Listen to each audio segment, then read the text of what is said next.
Good evening, ladies and gentlemen. This is Mr. Robert Dent out of Washington, D.C. I told you we was coming back. This is the streets talking to the streets. Now, I know all you guys are out there probably wondering, what makes Mr. Dent want to do a podcast? Well, Mr. Dent is 60 years old. He was born and raised in Washington, D.C. by Mr. Benny Dent and Miss Ethel Dent, Ethel Lorraine Dent at that. I have two siblings, John and Benny Dent, and my adopted brother, Kenny Man, which is Kenny Dent, and most of y'all know him by Kenny White.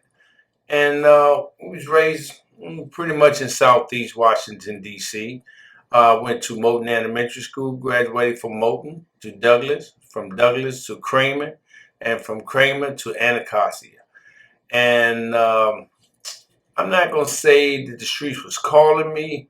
I'm going to say the circumstances put me in a position where I felt I had to go out into the streets to make things happen for my family, because my mother in 79 lost her leg by a drunk driver on Wilson Bridge on her way to work, and they amputated her leg on site. And I decided I wanted to keep my brothers and them in school, so I went out there, and I felt at that time I was doing what I had to do. As you get older, you know there's always other avenues that you could have pursued. But as a child and a young boy, at that particular time, I thought those were the answers for me. But we'll get into that later, because that's what I explained early in the podcast. We're going to break this down to where we'll be talking about gun prevention, gun violence prevention, domestic violence prevention. And all three subjects are close to me. So I had a first cousin who got stuck in a domestic violence situation. I had a brother that died from gun violence. I had another brother who died from drug abuse. And let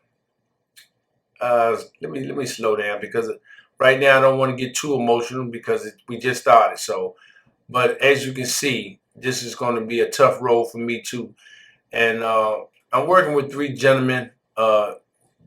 Later on in the podcast, y'all get the opportunity to meet them. One is named Sam and one is named Cam. And we're co-workers, and we decided to try to give back a little bit. We come across a lot of resources at our jobs, me mainly at both jobs. And we want to pass these resources on to the DMV. I'm going to also give you guys an opportunity to reach out to us. We set up a Gmail account, which I'll give you guys at the end of the podcast, so y'all can reach out to us, whatever resources y'all might want to pass on to the community, or whatever suggestions that y'all might have for whatever subject or podcast that we do for that particular week. All right? And like I said, once again, born and raised in D.C., my mother was very, very strict coming up. She had to, because she was raising boys, and she felt that she had to make sure she was close into everything that we did. And when I say close, I mean close. It was nothing to come to school and be happy because we knew the teacher wasn't going to come the next day. But Lord and behold, who was the teacher? My mother, Miss Dent, the substitute teacher. And at first, it was kind of, strange and embarrassing. And then the kids in my neighborhood got used to it. The kids in my class got used to it. So it wasn't nothing for everybody to say, man, when Miss Dent coming back up to school? And because of that, she took it upon herself to start reaching out to the community, start reaching out to the kids in the community. And she started two sports teams. Both of them was named the Blue Knights. We had our own basketball team, our own football team. And she provided our uniforms, all the gear that we needed to be successful. And we played everybody from the Woodland Raiders and other different organizations that was out there back in the early 80s. And we were successful, and sometimes we just got our butt whooped. But all in all, we had fun. And I think that brings me to my next topic too as well. What can we do now to keep our youngsters out the streets?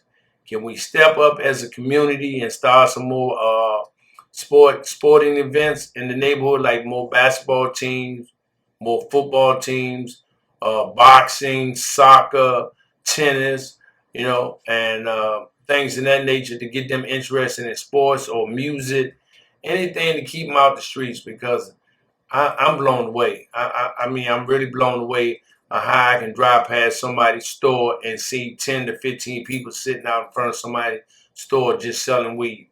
And then the young ladies to be in school dressed up, looking gorgeous, just sitting out there with the kids doing nothing short of going to school because that's the norm, because they feel like that's what's making them fit in or allowing them to fit in with the kids in their neighborhood. Sort of one of them taking it upon themselves to step up and say, "Look, we can find something else to do. Let's start our own little organization, like back in the day when we had the Girls and the Boys Club, or back in the day when we had the legendary Marion Berry, who had all those programs for us. If you wasn't in the summer job program back in the day, you was at what, Camp Brown?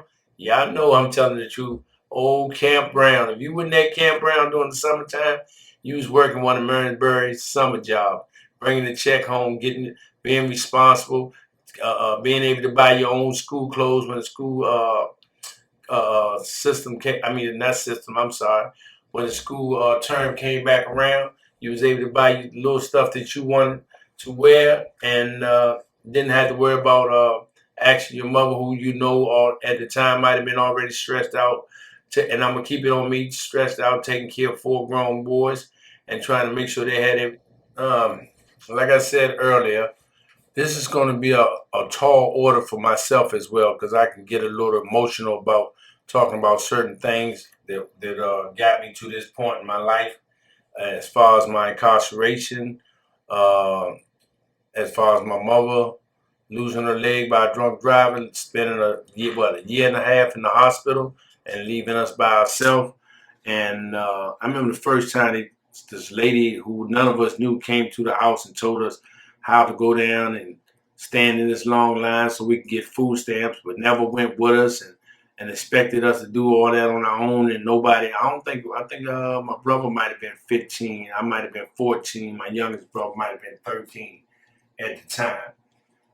Things like that goes on right now today, and people don't know who to reach out to, and that's what we want to do. We want to bring those kind of resources to the forefront, so you'll know who to reach out to when things like that happen. All right, and also with the streets, I know when I first started, I said to myself and to you guys, what made Mr. Dent want to do a podcast? Well, Mr. Dent was part of the problem back in the late '70s and early '80s, um, with the drug epidemic in Washington D.C. So now I feel like it's time for me to be part of the solution, trying to give my personal opinion, but not my professional opinion, because I'm not an athlete. I'm not a retired athlete. I'm not a movie star. I'm not a millionaire.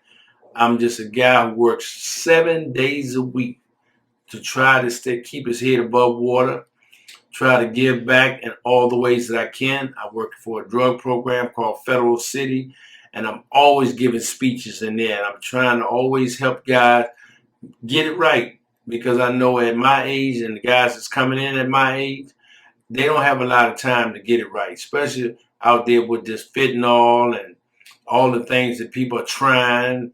And I can go on and on with all the crazy stories. I mean, we had a guy in the program, I can't say his name. I can mention the incident, but I can't say his name because it'd be a HIPAA violation. But what I can say is he told me a story about how his wife went to a Halloween party last year and grabbed a glow pop out of a bowl, and the glow pop was laced with fentanyl, ladies and gentlemen, laced with fentanyl. She took the glow pop back home and almost gave it to her daughter, but she listened to her son. And when her son said, "Mom, you don't know where that glow pop been at," and she said, "Ain't nothing wrong with this glow pop." She took the wrapping off of it, and she got to eating that glow pop. And that was the last piece of candy she had. God rest her soul. And that's crazy. For somebody to sit around and think about things like that and to actually put it into action and to kill somebody they don't even know and never did nothing to them, is ridiculous. This is what we're dealing with here in 2022. I mean, and like I say, when I say ridiculous, this is ridiculous. And that's why I don't like it when people always want to bring up all the bad things about Marion Berry and this and that. He ain't the only politician we had in the United States of this America that did something crazy. And we all know that, from the Watergate to what else. I mean, I can go on and on and on, but I'm not going to get into it because I don't want to make this a political podcast. I don't care about the political aspects of what's going on right now, except for um, the people that shape Washington, D.C., and the people that shape this America that we have to vote for and have to research and make sure they are for the people. And so don't get my words twisted. I care about politics in that aspect, but not to dig into each and every politician's life, no matter about their mistress and how much money they stealing, because eventually all that's gonna come to the forefront. So we got other people that can deal with that. Uh, I just want to deal with the media things that's going on right now in Washington D.C. Washington. My tongue got tied that time. Washington D.C. As far as why our kids are not going to school, why they're hanging out in front of these barbershops, these gas stations, these corner stores, and selling weed and not pursuing their education, and not doing what they should be doing. And I know for a fact that I play a part in that because I don't have any kids, but I'm one of the people who went to jail at an early age and left. And I know for a fact that a lot of my friends left kids out there and didn't get the opportunity to raise them. They was raised by single parents, which I tip my hat to. Single parents, I really tip my hat to you guys out there. You young ladies just working 2 jobs, struggling, and trying to make ends meet and trying to turn your little son into a man and your daughter into a lady. I know that's not easy. So you out there and you're listening and you got some solutions and you got some ideas that you want to share, reach out to us. You know what I mean? Or we'd be glad to bring you in here and put you on and you can talk about how you did it. And maybe you can help the next young lady do it. So with that said, I think we might have pretty much said a mouthful today. All right, ladies and gentlemen, that's all we have for you for tonight. Thank you for tuning in. Please, if you like what you heard, don't hesitate to share and like the video. It really would help us a lot, and we would really appreciate it. All right, and don't hesitate to contact us later on if you have any resources that you want to pass on to the community. God bless you and have a wonderful night.